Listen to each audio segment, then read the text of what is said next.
Okay, this is a Q&A video on lower for longer.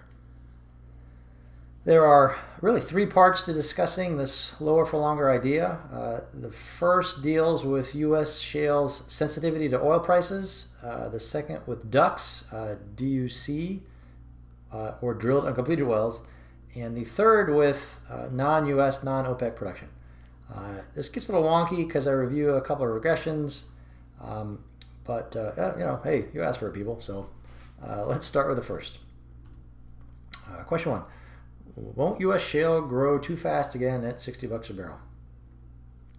So a real interesting question coming out of all those previous slides in U.S. shale oil production is, okay, why has U.S. production stalled? It was supposed to grow 1 million barrels per day in 2017, but it looks like it's only going to do half of that. So what happened? There is not yet any conclusive data that explains it unequivocally. So in contrast to the earlier parts of the presentation with a lot of data and facts, this answer, no matter who answers, is still somewhat speculative at the moment.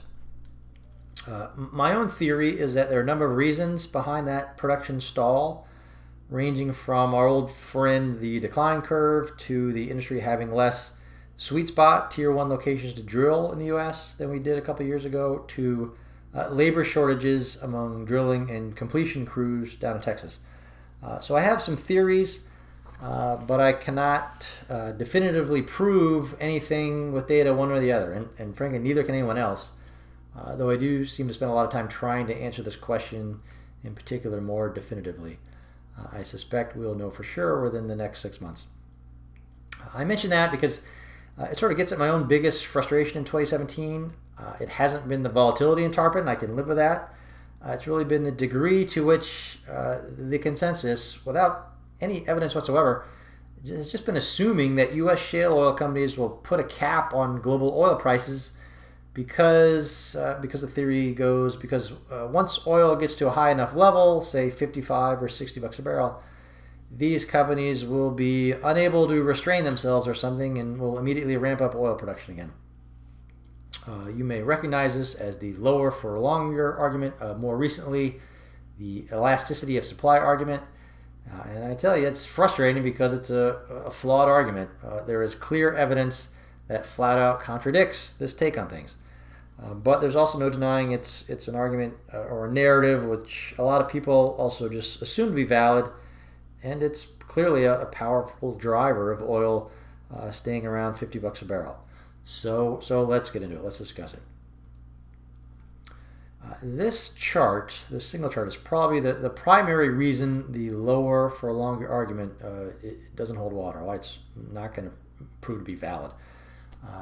The full quote from the CEO of Saudi Aramco there on the right-hand side, full quote is about $1 trillion in investments, about $1 trillion in investments has been lost due to the current downturn, concurrent to growing oil demand and the natural decline of developed fields. Conservative estimates suggest we need about 20 million additional barrels per day over the next 5 years to counter those effects. So there's that. Excuse me, I want to take a swig of water.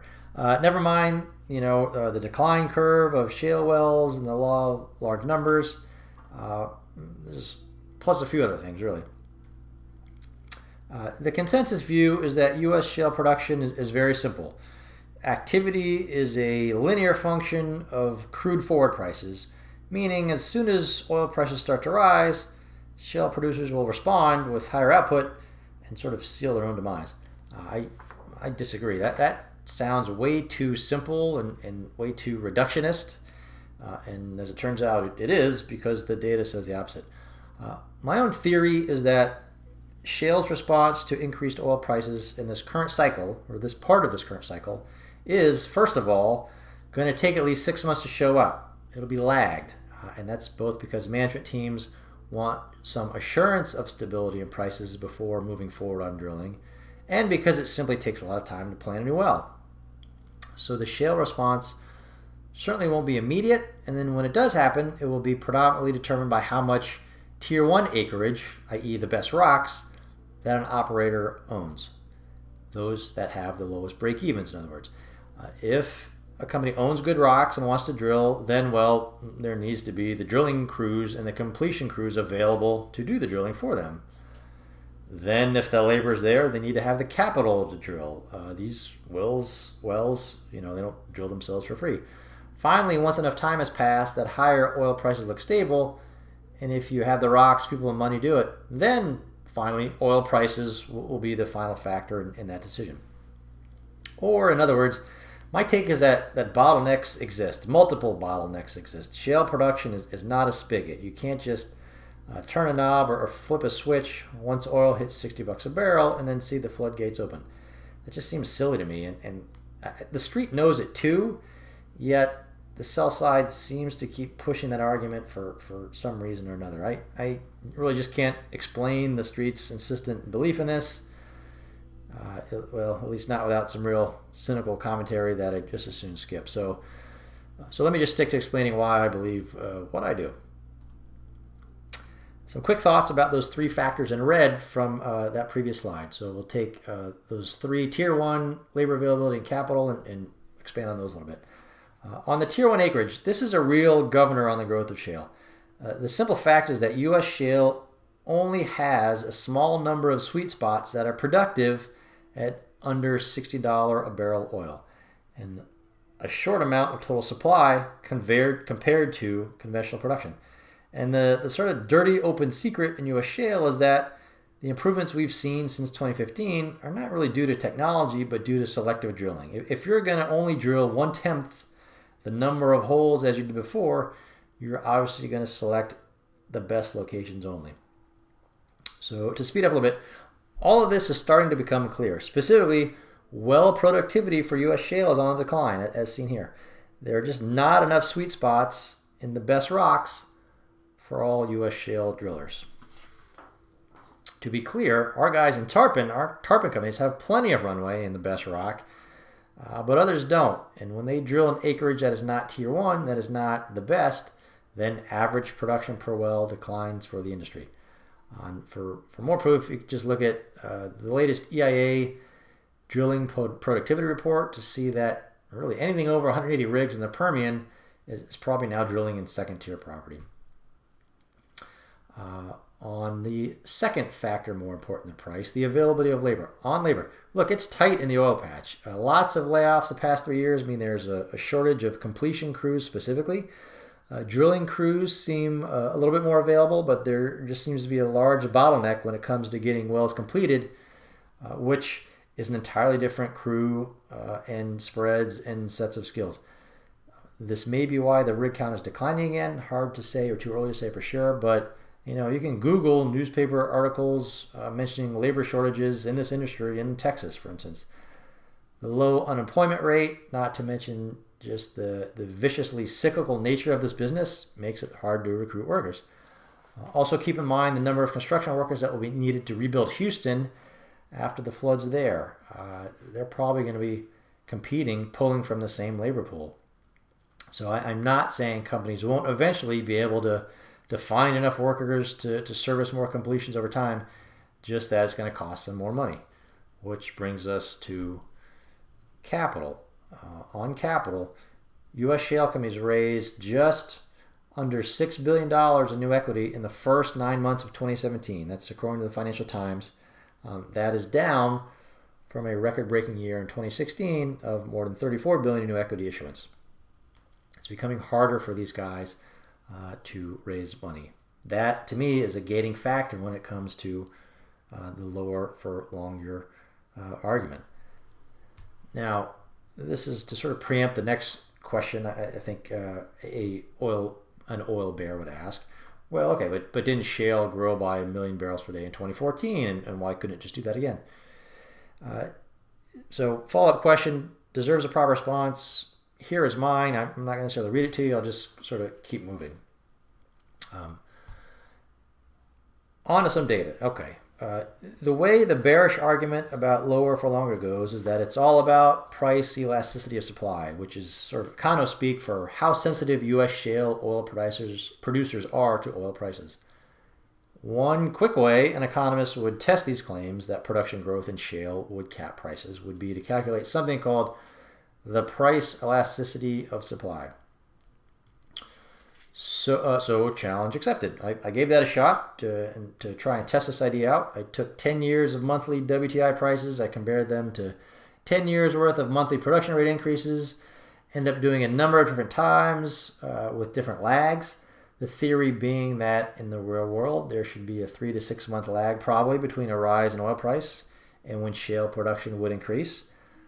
My own results, which you can see here, were that there was nowhere near the sensitivity that seems to be assumed by the street these days. What I think an economist would probably say about those results is probably something like ignoring the non-stationarity of the time series will significantly overstate the oil supply elasticity, which incidentally is probably exactly what I think the street's consensus expectation is implying. They're dramatically overstating how sensitive shale will be to a rise in prices in the short and medium term. Okay, this is all sort of interesting, but in the end, I'm a ham and egger of an economist, and frankly, I wasn't real confident that I could hang my hat on my little table there. It was really pretty simple, and there could be plenty of spurious relationships in there instead of an actual correlation. So then I did a regression. And, in sister, I can regress. So here's what that showed. Here are the raw results of regression attempting to determine the relationship between WTI oil prices and production out of the big 5 shale oil states in the U.S. That's Texas, New Mexico, Oklahoma, Colorado, and North Dakota. Again, let me step back. This is an attempt to see if the lower for longer argument that a production ramp in shale oil growth will put a cap on oil prices really has any analytical support or not. We have some pretty recent data that came in handy for this. Specifically, from February of 2009 to September of 2013, oil went from a monthly average price of $39 a barrel to $106 a barrel. And so regression based just on those months, which was the last big upside in the oil market, would give us more than 50 data points. Okay, that sounds good. I did this regression on a 6-month lag, meaning I assumed it would be 6 months before production would increase after a price signal. 6 months in order for the companies to amend budgets, identify sites, get a rig on scene, etc. So here's what it looked like. Here are the conclusions that I drew from it. First, that's not a great fit. In other words, the power of prices to explain increases in U.S. oil production in the biggest shale oil states is not high enough to be anywhere nearly as confident in this idea of a price ceiling at $55 a barrel as the street seems to think. There appears to be no correlation between oil prices and production when prices are below that $70 to $75 range. And according to this, if you want to get another 1 million barrels a day of oil production out of the big 5, out of the prime shale oil production states, you're going to need prices closer to $80 a barrel. So, in the end, I'm just not seeing the short-term ceiling on prices that Wall Street thinks will be there. I don't agree with the consensus opinion that shale oil companies will cap WTI prices by rapidly increasing their production, not in the short term and not until prices rise significantly anyway. If there's a point at which we should start paying closer attention to the shale E&Ps getting ahead of themselves and negatively impacting prices, it seems like it's going to be at least 6 months after WTI hits that $70 to $75 a barrel range. And now, to be fair, you can come up with knocks against this regression. You might say, for instance, that the prices shale drillers ramp up at today will be different compared to the data used here because the cost of drilling has fallen so much. To which I would say, the majority of those cost reductions have been on the backs of oil field servicing companies, really, and aren't permanent. More to the point, we have this valid data on hand that directly refutes this consensus opinion on lower for longer. Look, I'm not the only one who could pretty easily put a regression together, and figure this out. But here we are. The next point that will almost certainly be raised by the bears here is with regards to the number of DUCs or drilled uncompleted wells. which, if you believe the hype, are apparently supposed to represent instant inventory. Hold that thought. I'll talk more about ducks a little bit later. In the end, I would say to the bears and the proponents of this whole idea, if you think that the elasticity of supply of shale oil means there really is a short-term ceiling of $55 or $56 or $57.50 per barrel or wherever on oil prices, then show me the data that supports it, because this data is saying something significantly different. Now, if all this regression discussion is just a bit too wonky, then you could just pull up a chart like this one. This chart overlays WT prices with shale oil production from the big 5 shale states again. Production is dark blue, WTI prices in light blue. And I would say, all right, well, show me where exactly is another example, any example of this surge in short cycle, just-in-time inventory production from U.S. shale that Wall Street is so very concerned about. Oil prices averaged in the mid-50s for the first quarter of this year, and where was the shale growth? Bakken was flat, Eagle Ford and Permian grew at half the rate the Street thought it would.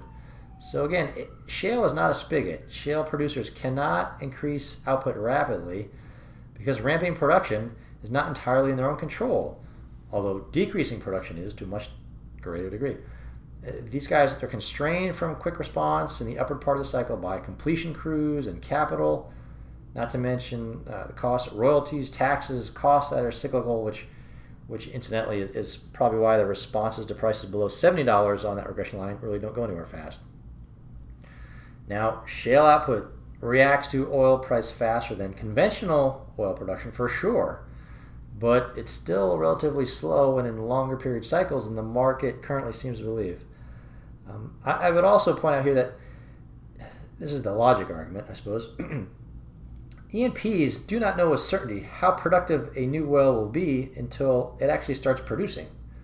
So using a well's actual ex-post production as an explanatory variable is really saying that these companies would be responding to unobservable information, all of which is, I guess, just a nice way of saying this whole notion is just kind of ridiculous to me. Anyway, enough rallying against these arguments. I think you see my point. It's frustrating that this misconception exists, although I guess it's kind of fun to play around and see what you can learn along the way with, regressions and whatnot. In the end, though, even this regression work is probably unnecessary, and I say that because of this. U.S. shale does not set the global price of oil. It's 5% of production, 6% if you round up, I suppose. So, what are we talking about here, really? The disconnect between the street and the real world on this, as per this pie chart, it's almost comical. If I could have gotten away with it, this probably would have been my first and only slide in this whole section on lower for longer, and we'd all have, the last 20 minutes of our lives back. But, more seriously, I suppose that tells you how ingrained that whole false lower for longer narrative has become these days. It takes a lot of work to disprove something that a rational person should sort of already know is bunk. And then, plus, the first person I sent this slide to in order to answer this question didn't really see as much humor in it as I did. So regressions, here I come. Anyway, moving on. At some point relatively soon, the point is it won't matter how responsive the street thinks U.S. shale production is or is not to price changes, because the world is going to need shale to come online in a very big way to fill the gap. So when it comes to staying focused on the things we can control, what I try to do is make sure that our companies will do fine between now and the period when either that lower for longer argument in the U.S. collapses on itself, or the global supply gap makes the question irrelevant. And we are getting there quickly. Okay, now on to ducks. Question 2, but what about ducks? What about drilled uncompleted wells? This one's pretty quick in comparison. In the industry, a duck is a drilled but uncompleted well. So there's a hole in the ground, but nothing's coming out yet because you have a lot more work to do in that hole. You'll spend a third of your budget to drill that hole, and then you spend the other 2/3 of your money to monetize what's in there, basically by completing that well. And no, ducks do not represent a serious threat to oil prices either to me. Contrary to the street's view on this, ducks are not inventory. They are more like a pile of raw goods that just got dropped off at the warehouse door, and then, after the new guys spend a couple hours on it, still is going to take a lot of money and manpower to assemble. 2/3 of the cost of a well is in the completion stage. So I guess by the street's logic, if ducks were really inventory, then I'll sell you 10 feet of a 30-foot boat or something. So first, again, like in that pie chart slide a few moments ago, ducks represent a fraction of a small piece of total supply. Given the rate inventories are draining before too long here, I think this question will be moot. Second, ducks are subject to the same 3 gating factors as I went through in the first answer. Again, it'll only take 2/3 of your capital for a new well, I suppose, but because you previously spent the first third to drill it, but raising that capital is absolutely not a slam dunk in this environment. And then if your ducks are not also in that prime tier 1 acreage, it could be some time before it's even worth completing them. You need to wait for prices to rise so the break-evens make sense. And finally, the labor shortage I mentioned before, it's specifically a shortage of completions teams. That's where the slowdown is in turning ducks into producing wells. And that's just going to take time and higher salaries to fix. Third, the conclusions from any regression done on ducks versus WTI would be the same essentially as we ran through earlier. Oil production doesn't care if it comes from a well that's completed right after drilling or a few months later. The sensitivity of it or the insensitivity of it to oil prices, it won't change that much. Look, here's how I think about ducks in the big picture. Those oil ducks added to the backlog since 2016, drilled in the sweet spots and during the trough of the cycle, will be relevant to the supply equation eventually. I'd estimate there's about 1,200 of those, most of which are in the Permian. Some of those will obviously get completed and put on production when completion services are available, which, given the current slowdown in the pace of drilling, should also happen at a pretty measured pace. Drilling has outpaced completions since 2016 because of shortages and bottlenecks in completions specifically. So that whole labor thing again. As for the others, 4,000 or so ducks, about 1,000 of them are gas wells, and another 3,000 of them are remnants of the boom. And those wells are not a threat to anything. Okay, question 3. What about non-OPEC supply? We got into this a little bit before, but the short answer is that non-OPEC oil supply outside the U.S. now sure seems likely to disappoint next year, an opinion that oil services companies like Halliburton also happen to strongly agree with. At a high level, if I were forced to sort of quantify non-OPEC numbers for the next few years, what I'd say is this. Consensus estimates assume that non-OPEC production will grow because of the large amount of gross capacity coming online from projects that were sanctioned several years ago. I would counter, though, that sort of analysis ignores our old friend the decline rate and the amount of time it takes to ramp new projects toward peak production. So in 2017, non-OPEC production, this is exclusive or ex-US and Russia, non-OPEC production is supposed to average slightly below 33 million barrels of oil per day. And then after you take out the junk and what is supposed to be in ramping mode in that chunk, then about 22 million barrels a day of that number is subject to 5 to 7% natural decline rates. Which means that in order for non-OPEC just to maintain current production, it will require between 1.1 and 1.5 million barrels of oil per day of gross capacity additions. Yet only 800,000 barrels a day is slated to come online in 2018, which would, just doing the simple math, leave us with net declines of 300,000 or 400,000 barrels of oil per day next year, which incidentally corroborates with 2018 on this Halliburton slide too, which I felt was pretty good and should have forwarded to a few minutes earlier, but there you have it. So all that said, my experience doing that sort of back of the envelope calculations on non-OPEC numbers, hasn't been particularly satisfying, mostly because the data is so opaque that you can't really learn anything in a timely manner if you are off later. So here's how I've come to think about it. First, just keep in mind that these capacity additions are from projects discovered and sanctioned several years ago. So absent a rise in oil prices, the decline in non-OPEC supplies should really only get worse from here. Then, even a higher level, what really matters is how those non-OPEC supplies differ from consensus, right? If we're trying to gauge a change in expectations, that's where the money will be made, then it really isn't all in how you frame it. And by that, I really mean this. There are a number of large global oil projects slated to come online the next 3 years. Now, Wall Street looks at that pipeline and says, uh-oh, that 2.5 million barrels per day of production coming online next year, that's going to swamp demand. But the context is important. The reality is that in most years, we have about 5 million barrels of oil per day of new supply that come online. So I feel like the correct response is not, look out, it's, oh boy, new supply is only half of what has traditionally been needed. OPEC and U.S. shale don't have the spare capacity to make up for that difference. We're looking at having a big supply problem pretty soon. Anyways, all right, so enough talking. Let's go to the data, see what this tells us. Getting high quality, timely inventory and production data from anywhere outside North America can be an exercise in frustration. Fortunately, one of the best proxies for oil production outside our area of the world is the international rig count. And here's what looking at that data can tell you.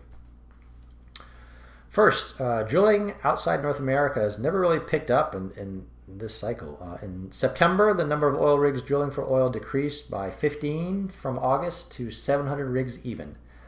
International oil rigs bottomed at 666 in October of 2016, which means the rig count has only picked up 5% over the last year internationally. And it's showing no signs of growth at recent prices either. Next thing you may notice here is that even in periods of rapid growth in oil prices and at $90 barrel WTI plus, which is that period from 2009 to 2014 on the chart, even then the pace that international rigs grow, that they come on, it's pretty slow. Only about 60 or 7 rigs per year match, even when times were awesome in the oil patch. So to me, that slow response time is yet another indicator that underscores the likelihood of a price spike in oil if either U.S. shale cannot meet global demand, which seems less likely over time, or if some geopolitical event in the Middle East, say, material impacts supply. International rigs historically have been unable to respond quickly to increases in oil price. To be clear, there is a good correlation between oil prices and international rigs. Here's a snapshot of my results from correlating the previous 12 months average WTI oil price and the future 12 months average international oil rig count. That correlation coefficient down there in the yellow of 0.75, it's a reasonably strong positive linear relationship between oil prices and international rigs. But this is all on a 1-year lag basis. Everything was lagged by a year. So this sort of thing, just calculating correlations in general, it's sort of the working man's version of a linear regression. So to make any sort of forward-looking predictions you can put some confidence in, you kind of have to do a regression. So here it is, and this is the last one, I swear. This is what it looks like. Not a ton of data, but is what it is. Based on it, here are the sort of quasi-confident conclusions you can make. So the international oil rig count today of about 700 rigs, that's just about right for $50 a barrel WTI. Conclusion 2, to average 800 rigs in a future year, we'll probably need first a year with WTI close to $75 a barrel.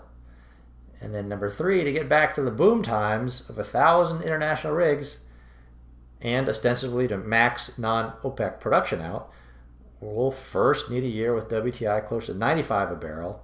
And that's after a few years of high and growing oil prices. So again, there are not a ton of data points in this model, so the regression would be tighter if I used a lot more historical data.